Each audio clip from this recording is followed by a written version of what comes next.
Okay, let's start with a feeling.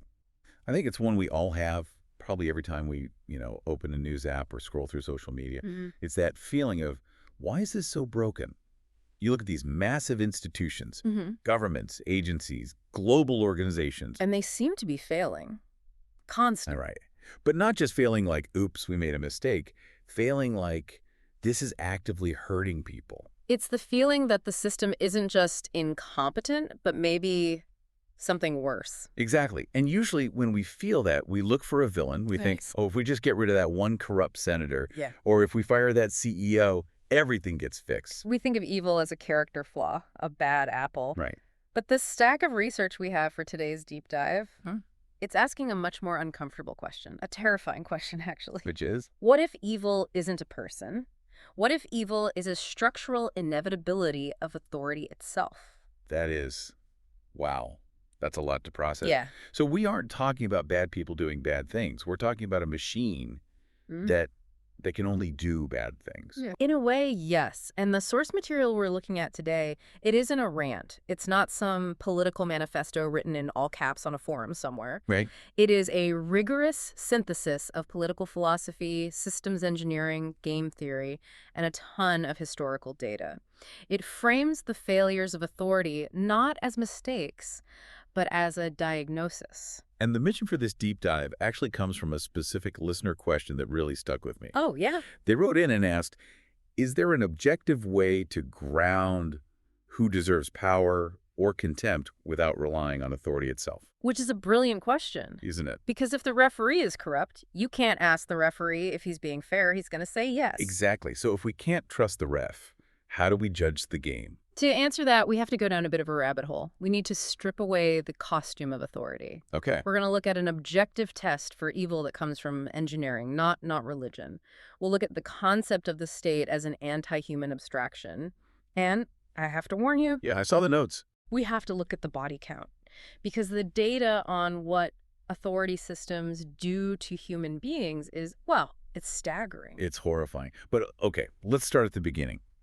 The source material makes a distinction that I think most of us miss completely. Mm. We look at a court of law or a police station or a regulatory agency. Mm. We see the uniforms, we see the badges, we hear the legal jargon, Mm-hmm. and our brains just go, okay, that's valid. But the source says we are confusing two very different things, authority and legitimacy. Right, this is the philosophical trap. We assume they are the same thing, but they are not. Authority is just the ability to enforce a claim. It's might. Just pure power. Exactly. Legitimacy is the moral justification for that claim, the why. But don't they usually go together? I mean, a government has courts to prove it's following its own laws. But think about that loop for a second. The government creates the laws. Right. The government hires the judges to interpret the laws. The government pays the police to enforce the laws. It's a self-validating loop. It is. It has internal coherence. It makes sense to itself. But that doesn't mean it's actually legitimate. Okay, I'm trying to wrap my head around this. Give me an example. The source uses the ultimate example, the Third Reich. The Nazis. Okay, I know. Everyone always goes to the Nazis, but Yeah. but this point actually blew my mind. It's critical to understand this. We look back and we say the Nazis were evil criminals. And they were. But inside 1940s Germany, They weren't criminals. they were the law. They had judges, philosophers, engineers, architects. They had a very complex legal code.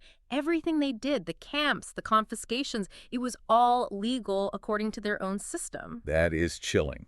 So they had authority. They had the uniforms and the stamps. No, And the paperwork, they had absolute authority. but they had zero legitimacy. None. So if you were a German citizen back then and you said, hey, this is wrong, the system would just point to the rule book and say, no, it isn't. See? Section 4, paragraph B. Precisely. And this is why the sources cite thinkers like Max Weber and Hannah Arendt. They make the point that authorities is just power with a costume on. If you strip away the costume, the robes, the marble pillars, the fancy titles, you have to ask, what actually makes this valid? And if the answer is just because we said so and we have the guns, Then you don't have a moral system, you just have a gang. a gang with a better PR department. Essentially, yes. Okay, but this brings us back to the listener's problem. If we can't trust the authority to grade its own homework, and we can't just go off our vibes, because my moral vibes might be different than yours, Right. what is left? Is there actually an objective standard for evil? Surprisingly, the source argues that yes, there is. But to find it, we have to leave politics and go into systems engineering. I love this part. It felt like a math equation for morality. They called it the structural test. Right. It's derived from Immanuel Kant's philosophy, but applied to systems. The rule is this. A system is illegitimate if it systematically rewards behavior that would destroy the system if generalized. Okay, let's unpack generalized. That means if everyone did it. Exactly. If everyone engaged in that behavior, would the whole thing collapse? This is the concept of evolutionary stability. Okay. So let's look at the behavior of political elites in many modern systems. The source argues these elites extract resources, taxes, labor, compliance, without actually producing value in return. They optimize for their own local gain. They do. They get rich and powerful by taking from the pot, not adding to it. Right. Now, apply the test. What if everyone acted like a corrupt politician? What if every baker and mechanic and teacher just tried to extract value without producing anything? Oh, we'd starve in a week. The economy would hit zero. Correct. Therefore, the behavior of the elite is parasitic. It relies on the fact that most people don't act like them. It relies on the host, on the people continuing to work and be honest, while the parasite feeds. Yes. So this gives us an objective way to label a system as illegitimate. It's not because we hate them. It's not because they're rude on TD. It's because they are, mechanically speaking, a maladaptive component. They are a broken part of the engine that is draining fuel without turning the wheel. That is such a clinical way to put it. It takes all the emotion out of it. But speaking of emotion, this leads to something I struggle with. Okay. We see this broken system. We see these maladaptive elites. And our instinct, my instinct, is to scream at them.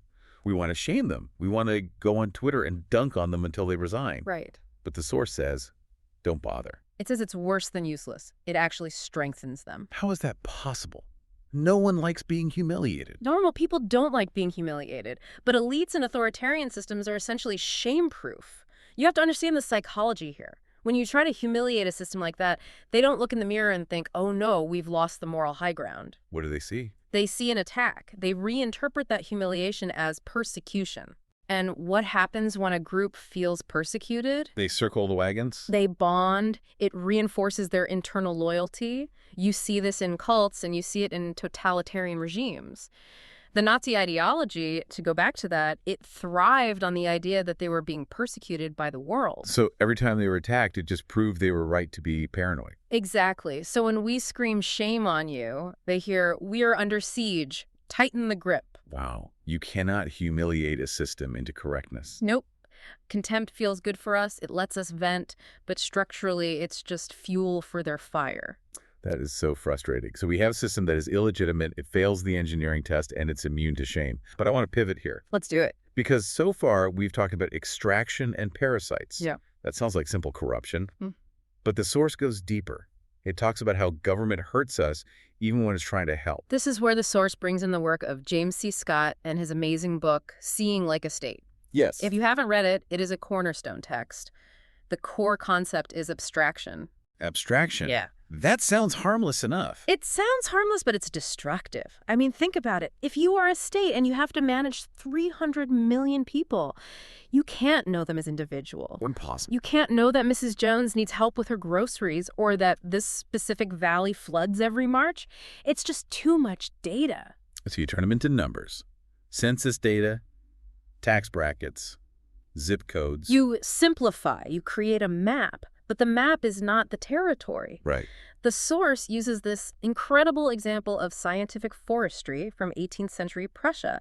The state wanted to maximize timber yield, so they looked at the forests, which were, messy, chaotic ecosystems. Real forests. Yeah, with brush and different species of trees, and they said, this is inefficient. So they fixed it. They cut it all down. Oh. And they planted nice, straight rows of a single type of pine tree.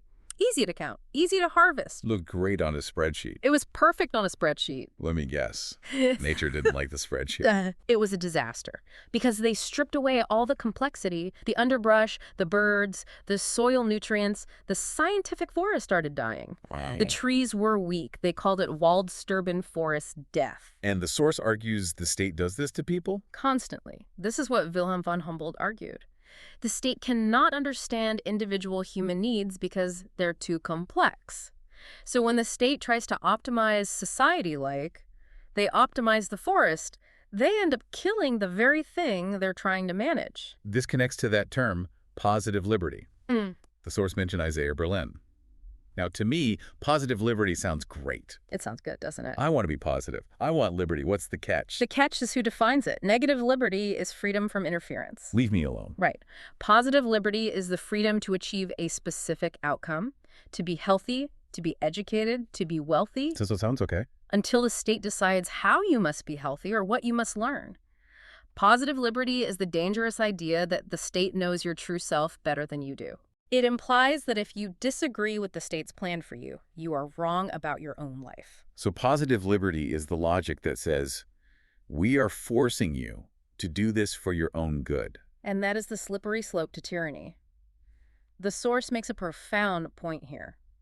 The state is often most dangerous, not when it wants to be cruel, but when it is utterly convinced it is doing good. Because if they believe they are saving the world or saving the forest, they can justify crushing anything that gets in the way. Because you're just a stat. You're just a crooked tree in a straight row. Exactly. Okay? We've talked philosophy, we've talked systems theory, we've talked about trees. But we need to go to the dark place now.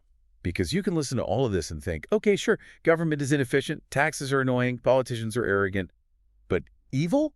Yeah. That feels like a stretch. It feels like hyperbole. Until you look at the numbers. Right. The source introduces us to the term democide. Democide.